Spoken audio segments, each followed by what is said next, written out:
Okay, we're looking at part 2 of worksheet class 8. The second time we're using the Snap-on trainer today. And I have part 2 set up already. Part 2 is involving the power supply instead of the batteries this week. So we have a power supply. And we're using jumper wires here to connect to the circuit. And if you'll notice, they're labeled. They're labeled here. And so if you look at a red one, if we look at it closely, you'll see it says 623 and then RF for red. And if we look at the black one, we'll see it says 3722.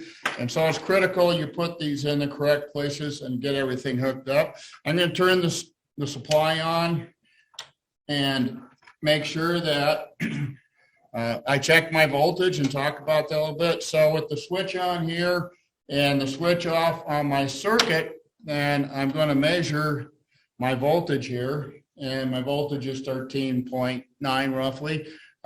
Different from a battery, which would be 12.6, and different from your alternator, which would probably be closer to 14.6, but somewhere in the ballpark between those two, so it'll work just fine.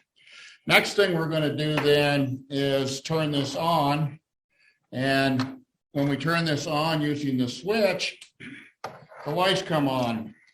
And I think it's probably pretty obvious when I hold these that this light is pretty bright compared to this one. And so that would indicate a problem, so that you could kind of focus on where that is. But the worksheet requires you to do your voltages all the way, every single one of them. So you do the voltage here, and then you would start doing the voltage here. Now, I'm getting 0 there, so I should change the scale to the smallest one. And so that's going to be true on most of these.